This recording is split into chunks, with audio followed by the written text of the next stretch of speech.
It's time you finally learned how to run the wing tee. We're not going to get a second chance in the game.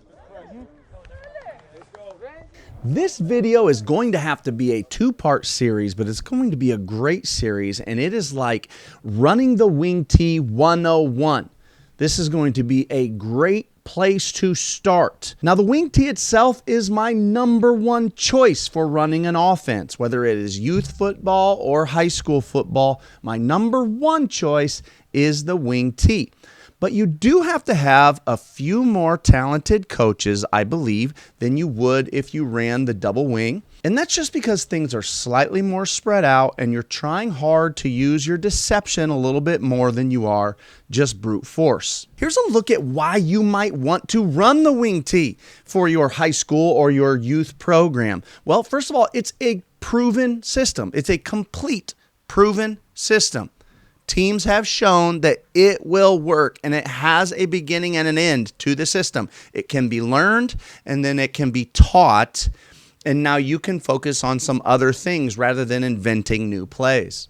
It is a little bit more spread out than your double wing. You usually have one receiver split, which can lend itself to a little bit more passing and some more creative passing than your double tight formations allow. The wing tee is a great offense to consider when you know you do not have a dynamic passer in your program. Whether that be because you coach young kids and they're too young to become dynamic passers, or you're at a small school and just your odds are low, or you happen to be coming across a few years in your program that you can see and you don't have a dynamic passer coming.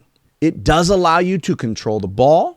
One of the benefits of the wing tee is you don't have to run it with motions, right? So if you're not practicing motions, there's some practice time you get back, and it can keep your timing crisp without the risk of somebody messing it up with an improper motion. And last but not least, of course, it's difficult to defend. That's why you would want to run any good offense, something that is difficult to defend. Now, I often say emulate before you innovate. So yes, I believe you should always choose a system. And this wing tee happens to be a great one. Now I'm going to approach this video as if I'm teaching you how to install it. As you're ready to install the wing tee at your youth or high school program, what do I need to know? That's how I'm going to approach this whole video. First of all, I believe that you should just start with two formations. One is base, that you'll see there on your left, just your base formation. Now you can call it whatever you want. The original Delaware wing tee system would call this formation 900. But you don't have to use the numbering system that the Delaware system uses. You can just give things a name. The other formation I highly recommend is an X over. You're just going to take the X and put them over on the other side, or the same side as your tight end. I think you can go a full season on these two formations. I know that because the last season I coached, we ran these two formations likely 95% of the time or more. So I know that I could go the whole season just running these two. And if I coached at an even smaller school or at the youth level, absolutely. I like to keep things simpler rather than more expensive. But other common formations are things like bringing an X in and going double tight. In fact, a lot of wing tee teams run this exclusively. They might run tackle over, where you take the tight end and put him where the other tackle used to be, and you take that tackle and move him next to your other tackle on the same side as your X. Now, this is an unbalanced formation. We're getting more advanced, but this is a fantastic formation. You can flip your backs. Notice it's tight end left, X right. Whereas before I had this in my base formation, my Z in this case was on the same side as my Y. In this case, that Z's opposite. So you could flip-flop your backs, or you could always go two wings. Now there are, of course, benefits to running more formations, but like everything in the game, you're going to get what you emphasize. And in this case, we want to emphasize being really excellent at our base system. So therefore, we're going to simplify and go with these two formations. Now, these are the three main series of the wing tee. Now, these are the numbers from the Delaware wing tee. I've never used that numbering system, but I do believe when you're learning the wing tee, it's important to learn these numbers. You have your 20 series, and that is your buck sweep, your trap, and your waggle. That's kind of like the most famous package of the whole series. Then you have your 80 series, which nowadays is really dominating the wing tee game. You get more and more of 80 series as time goes on, at least in the areas I've been coaching. And that third staple series is that 30 series where you've got your tackle trap, your power play, and the almighty counter crisscross. Now in this first video, we're just going to cover that 20 series in detail, and in part 2, we will cover the 80 series and the 30s. With these 3 series, you will have enough for a complete offensive playbook that you could take into a season ready to win your league title. I would always recommend seeking out a couple other excellent resources. You might want to look into some things to find the play action passes that you like the most to complement these things, but this is what it's going to take to win. Let's dive into some details of how you coach this system. First, what splits do you want? Well, your best case scenario splits are 2-2-3. So you've got a 2-foot split in between your center and your guard, and then from your guard to your tackle, and then it extends a little bit between your tackle and your tight ends to 3 feet.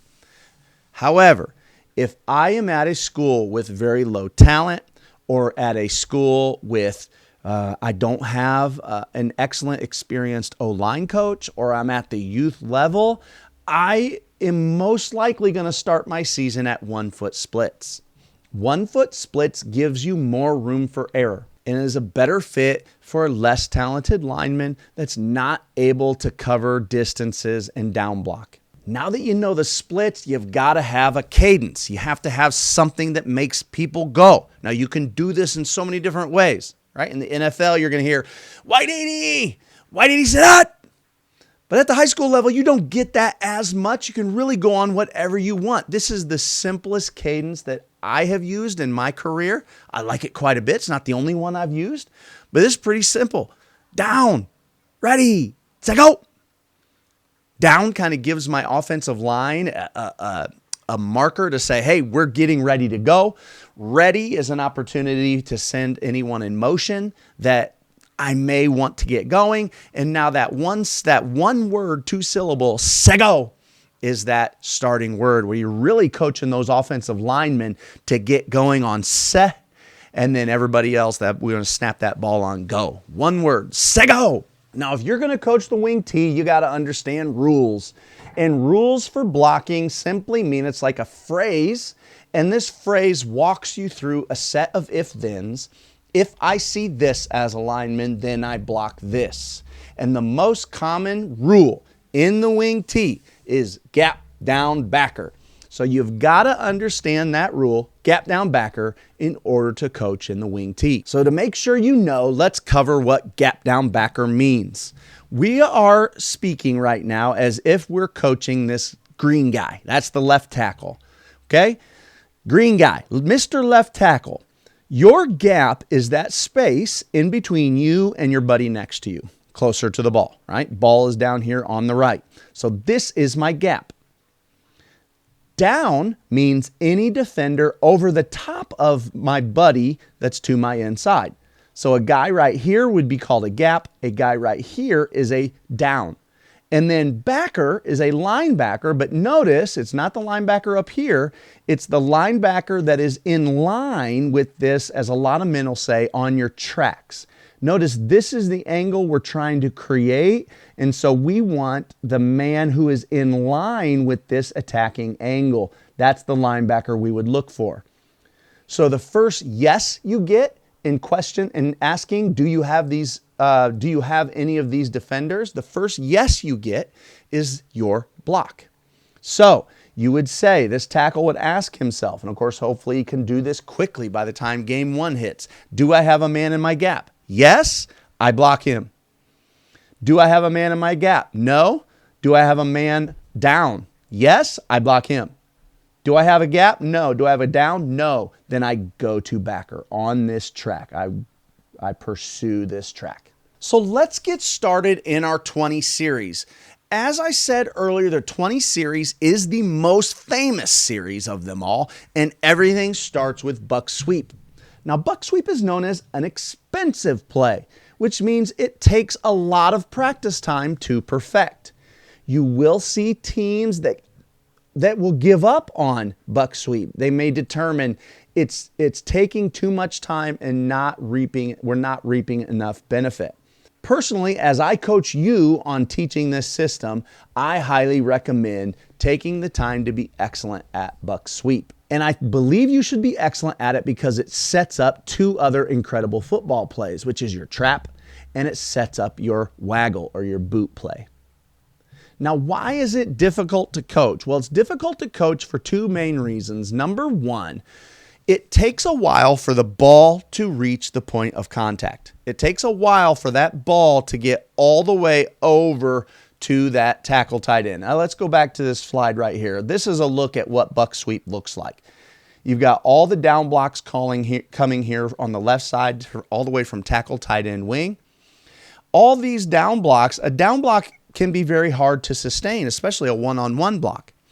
And this attack from this halfback coming from the other side of the formation, it takes a while. And because it takes a while, these down blockers can fall off these blocks, and they fall off quite often, which makes it a difficult thing to execute. The second reason it's expensive is because there are two guards pulling. And two guards pulling right here, right there up the center of the offense, means that there are run-through lanes. And run-through lanes means big openings for defenders to run through and wreak havoc in your backfield. So those are the reasons why the play is expensive. But now that you know the two things that defeat the play most often, you know the two things that you need to rep the most. Let's start with these down blocks here on the front side of buck sweep. We're going to start right here with this tackle. Remember from before, that green guy? Well, his rule is gap down backer. So in this case, in this illustration, this right here, he has a man in his gap. He's going to block down. There, he will always have a man to block down to, and once in a while, this man, this defender here, might be all the way and closer to the outside shoulder of the center. And we'll talk about what he would do in that case a little bit later. But shortcut here, the center would take him, and our tackle continues on to that third rule, backer. He would continue to get down to this backside linebacker. Now you see I've got some dotted lines here. The tight end and the wing are responsible for these two players. This first defender, pretty much the first defender inside the wing, and that backside linebacker. Those are the two players they need to worry about. Now, we're not going to worry about these two guys because these two linebackers are being taken care of by the guards. My front side guard pulling will take this man and kick him out, and my second guard, the backside guard who's pulling, will lead up through the hole and pick up this man. So my tight end wing are looking to get to these two players. We could just make their rule as well, gap down backer, right? So this tight end, hey, I got a guy in my gap, I'm going to block him. I don't have a guy in my gap or down because he's taking him. I'll go all the way to backer. The problem is, I colored him in purple. He's usually a pretty good football player. That's a big, strong D end.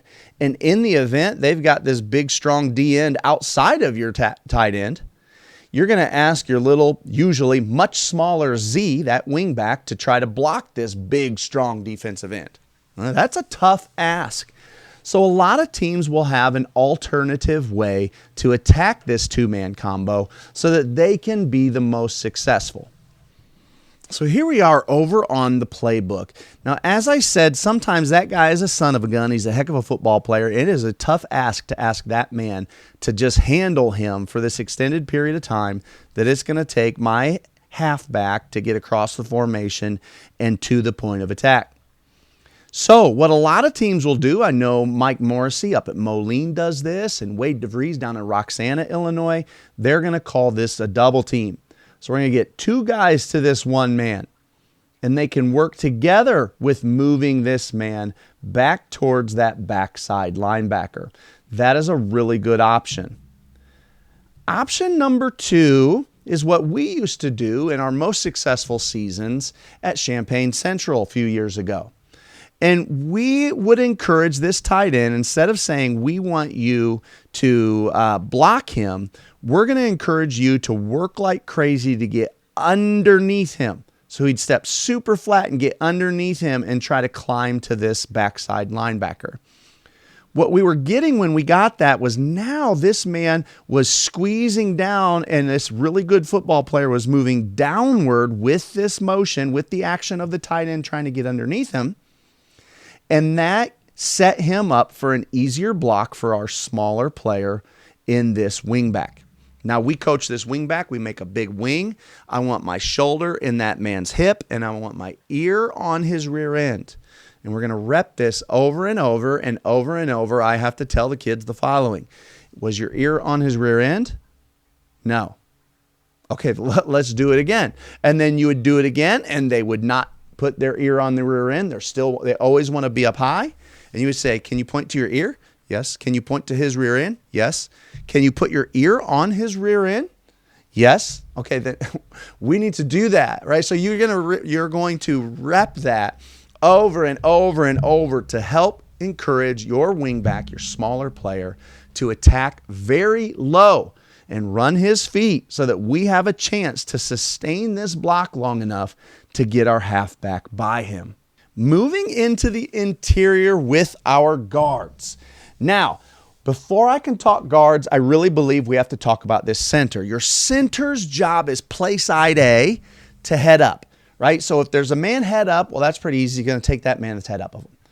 But if there is not a man head up and he's slightly shaded, he is going to step to the play side A. We're not going to have him worry about the backside A. I have that little question mark there. Well, coach, who's going to take backside A? Well, that's going to be your fullback. And so we'll get to your fullback, how he's going to account for that backside A in a minute. My two guards have to get out. Notice that I have very specific, strange, squiggly lines drawn in there. Well, they're very particular lines. And I think that you should have a very particular set of words that you're going to coach these guards with. So, as an example, this guard for us, his rule was open, shuffle, tunnel. Open, told him that was his step. We defined an open step as 45 degrees backwards. So his first step was open. His second step was shuffle. So he wanted to shuffle his feet. We liked shuffling because it kept our shoulders square to the man we were about to attack. And then I attack him, and I'm trying to tunnel this block out. It means I'm not only trying to block him, I'm trying to actually, like an ice cream scooper, scoop him out, dig him out of there. So that is a tunnel block. My backside guard, his rule was pull, depth, lead. Now, our pull step was a flat step, so he steps flat. Then he has to get depth, so he has to go flat to get underneath the quarterback because the quarterback needs room to get out of there. Then as soon as he gets past the quarterback, he needs to get depth. Now, both of these guys, I didn't mention on the front side guy, why do they need depth? Why is it open shuffle and not just pull?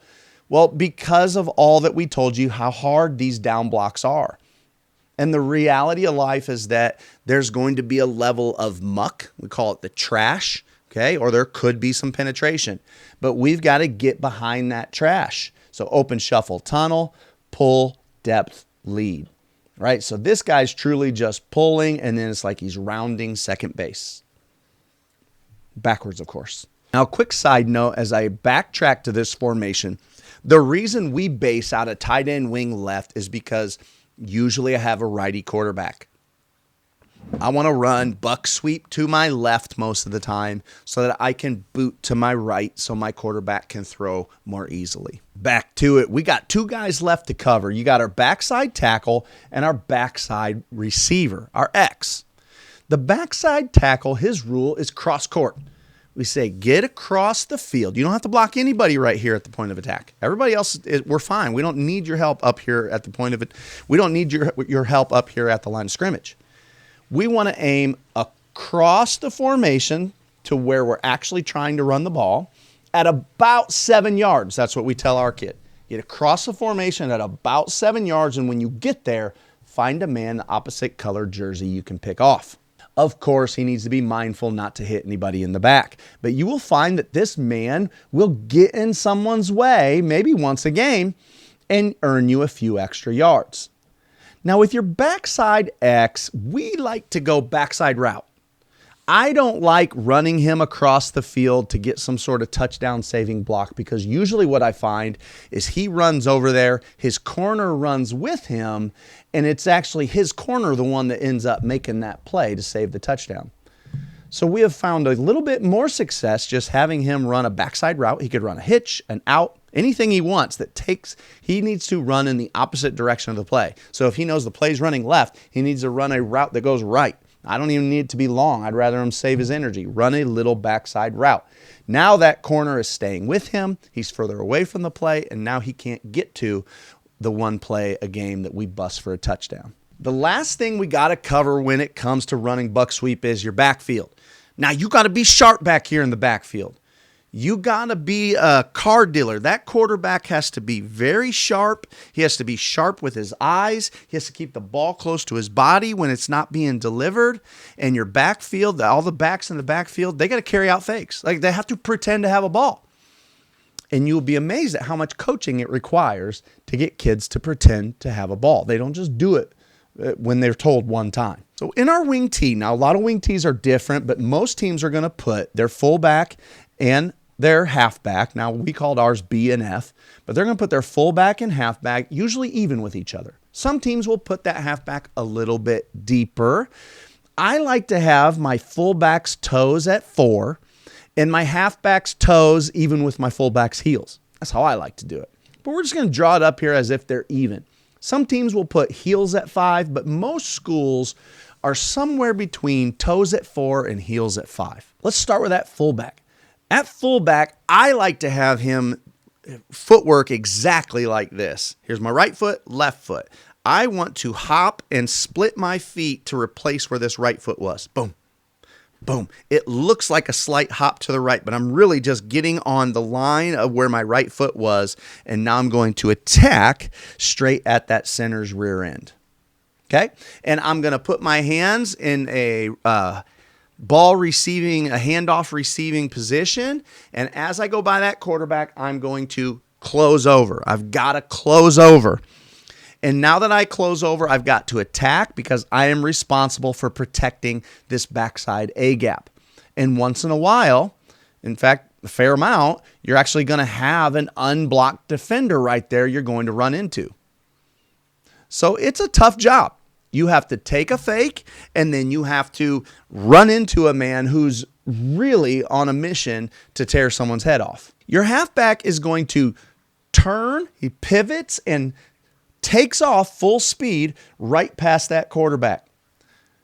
Pivot and accelerate straight horizontally, and he takes the handoff from that quarterback. Now, the true wing teers, your original guys, are going to take this table and stopper handoff here from the quarterback, take that handoff and push it over to the left as and into that cradle to carry the ball. We like to just do it more traditionally and take a traditional handoff, and we're going to carry it here with two hands until we get through the line of scrimmage. Okay, and right about that tackle, when you get to the far side tackle, you want to stick that toe and go north-south. Get us through the point of attack, and now we got to trust you to be a great back.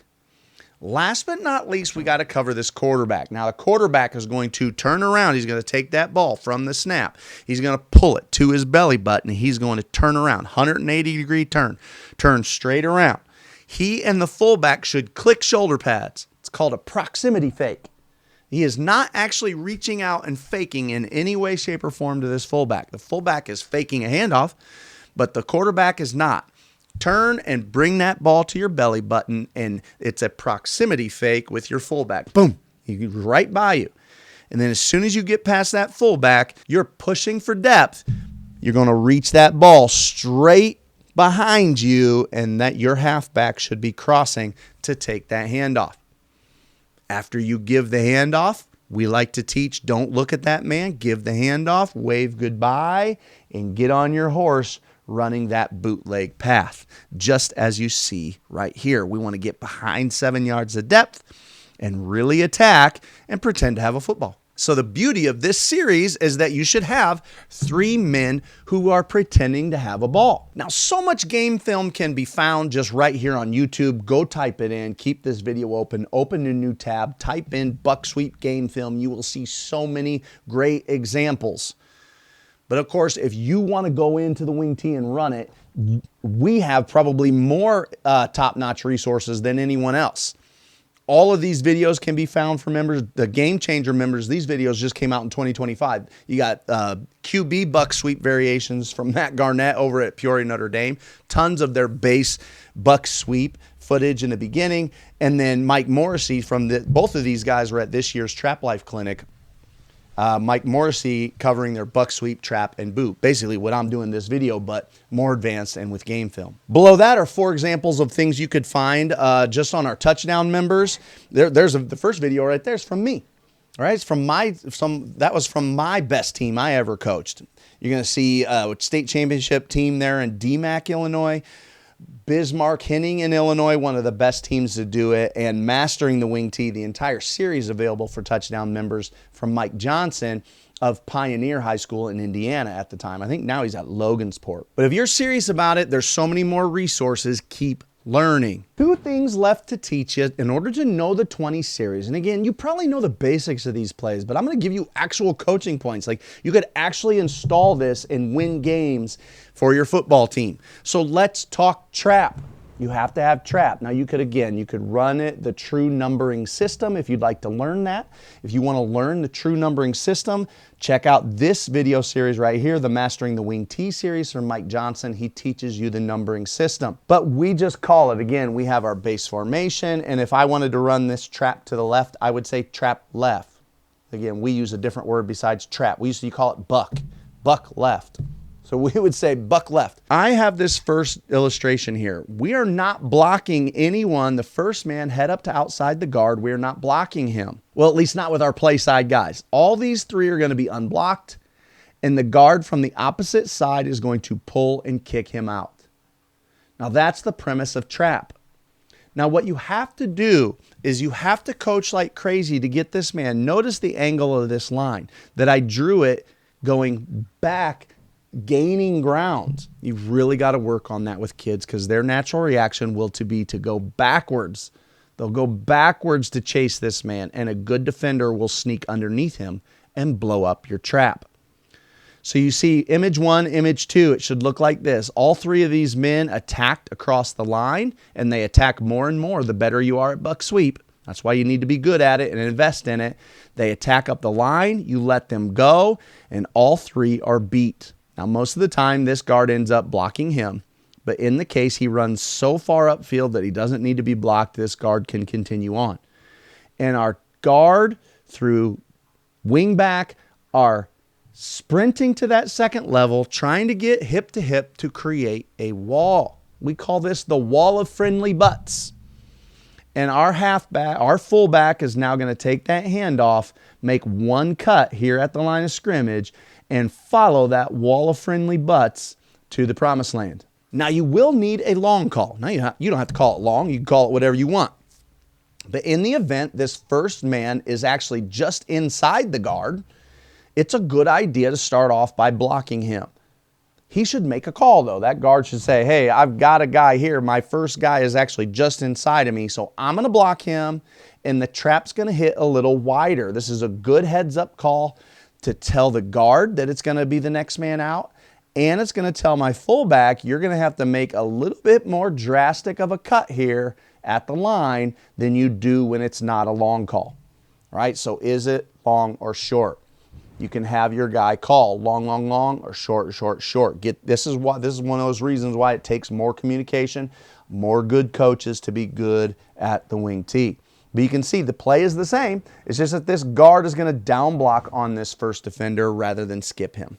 Now this is a good look at the backside right here. I'm looking at this backside tackle on trap. What do we do with him? Well, it looks like this. His rule for us is ear hole the backer. Put your nose into his ear hole right here. Step flat down and get up into his ear hole.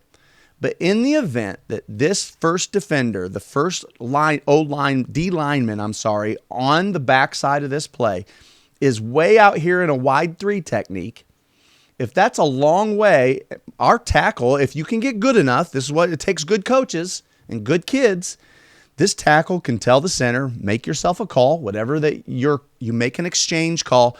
I'm going to take this man, and you just go straight up to this backer. Because if you don't do this, you can get away with not doing it and just take your center here back to this man, and he's going to get him blocked, which will be great. But what'll happen is this tackle will not get to this linebacker, and this linebacker will actually be the one who gets in on trap to stop the play. So if you can get good enough to make this little exchange call, trade it off. You could call it trade, trade, trade.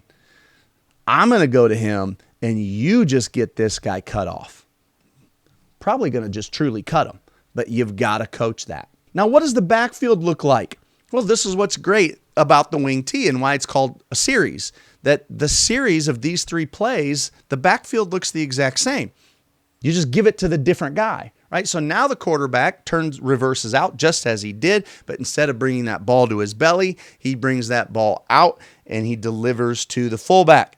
After the fullback takes it, he brings his hands to his belly again and delivers an empty hand to the halfback.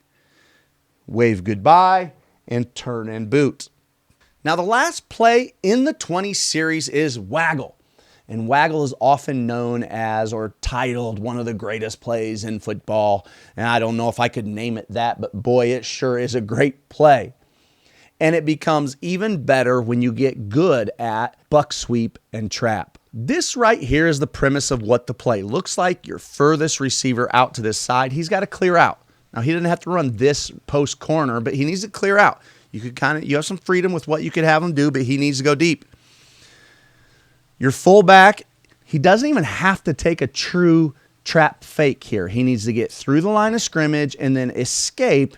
We teach 2 yards of depth at maximum. Your tight end goes screaming across the field. He's trying to drag across the field at 10, and your wing is trying to go a middle of the field post. Now, we tell our quarterback, don't you dare throw the post. But once in a while, we might tell the quarterback in the middle of the game, hey, they're not covering the post, and you have time to throw it. Stop, set your feet, and let's throw one deep to the Z. Now, there are a lot of ways to protect your waggle, but this is the most basic way, and I think the best way to start off protecting waggle. All of your men away from the play, so this is boot right. All of the men center and to the left are responsible gap left, so gap away. I'm responsible for the gap to my left. Gap left, gap left, gap left. And now my tackle and guard to the play side are going to run a little fold here. So my tackle's going to down block. He's got to get down to anything in A or B gap. And my guard is going to pull with depth, and he's going to log. He's trying to take this defensive end, who usually, against a good defense, he's got his hands on this man, is going to step down for a moment before he chases that quarterback. I'm trying to pull with depth and settle in so I can protect my quarterback from this D end. This D end is the guy he wants. Don't pull and look for a linebacker way out here. We have to hold the linebacker accountable. If this linebacker out here were to blitz, we have to beat him by quickly getting rid of the ball and throwing it to our fullback. That's how we hold that outside linebacker accountable. So be sure to teach your guard. You are not looking for the outside linebacker. You are looking for this D end right here. Pull with depth and look to get him logged. This is the best way to start off protecting your boot. Now let's talk about that quarterback. He's going to pull that ball to his belly. He's going to pass the fullback. He's going to keep the ball in his belly and give that halfback an empty hand. And again, wave goodbye. We want him to wave goodbye and actually look at that halfback now because he's got the ball. And now as he's got the ball here at his belly, he begins to boot, and he wants to keep it tight, and he wants to hide it. He's hiding it, again, from this man. This is the most important man to hide it from. He's hiding the ball from that man. And as he boots with depth, he wants to get behind 7 yards. Now he's reaching down to grab the ball. He's going to look back from the halfback, and now he's going to start looking for his receivers. And what we teach and we rep time after time is get depth of 7 yards. And now, if possible, start running back downhill at your receivers to throw, because your throw is going to be so much more accurate. If you are running to the side and throwing back across your body, that's a lower percentage throw. So we want to be running we're going to get width, but if at all possible, if we have the time, we're going to start running downhill at our target to throw. Now, you could coach it how you want, but we usually teach our kid to read it high to low. Take the deepest open option. Now, that's how we teach it because we only throw the ball 6 to 10 times a game. So when we go to do this, we know we're kind of playing, it's a risky situation anyway. Now, a better quarterback does understand his situations. If we run this on a 1st and 10, well, by all means, yeah, read high to low. Take the deepest open man. If we're running this on a crucial 4th and 8, okay, let's take the first open man. Right? So the better your kid gets, you can start to coach him through those scenarios. But a lot of coaches will start off reading it low to high. Take the closest open man. Now, some great variations that are available to you, and so many teams nationwide make use of these variations. First, you have your throwback. Notice you just take that halfback, he takes his fake, it's one of your best players anyway, and he just keeps going wide at a little bit of a lazy clip at first, and then he turns on the jets, and he's free, usually by himself, down the sideline. Your quarterback boots, settles up, sets his feet right about here, and turns and throws it back to this far sideline. Can be a huge play for a touchdown once every couple games if you're going to be sharing film with opponents. They will see it and scout it, but it's there, and you want to hold people accountable. Another great variation, if you are wing back, let's say you're on a team and your tight end is just struggling. You can't throw him the ball, right? You don't trust him to make that catch in a game. Well, your boot, you just make this an automatic. You could tag it like boot switch if you wanted, but if it's me and I know that the Z can catch and the Y can't, I'm not going to tell this to them to their face or tell their mom and dad, but I know. So I'm going to say, this is how we run our boot. My Z runs the drag while my Y runs the post. And now I've got a great athlete because the reality is that drag is the route that's open the most often. And a last great variation is, and again, this is if you don't normally run those backs opposite. Once a game, once every other game, this is wide open. You bring this wing back in a short motion and you fake your buck sweep to the other way. Even if you never run it the other way. You fake it to the other way and run boot back at your tight end, and it's a great variation for 2 reasons. Number one, for whatever reason, this tight end to the tight end wing side with action away, he gets loose deep more often than the X gets loose deep away from him. I don't know why. He gets loose. He's by himself more often. The second reason it's a great option is if you've got yourself a great X receiver and you're looking for ways to get him the ball. I just said before, the drag is the route that's open the most. Now you've got an X. You just cut his split down a little bit. We're going to run our special boot play, and now your X comes screaming across the formation, and you got him open on a drag. That right there is the thumbnail from my 5-video series covering my wing tee that I ran back in my days at Champaign Central. That can be found for Touchdown members. I hope you enjoyed this. We're going to bring back part 2 next week as I cover the 80s and 30s series, which are huge pieces of the puzzle. Reach out anytime with questions and leave me comments. Your engagement, whether it's a thumbs up or a comment about something you liked or didn't like or some variation you like to use, really helps get this video in front of more eyes. So we appreciate always any level of interaction. We'll see you guys next week right back here talking and learning more coaching.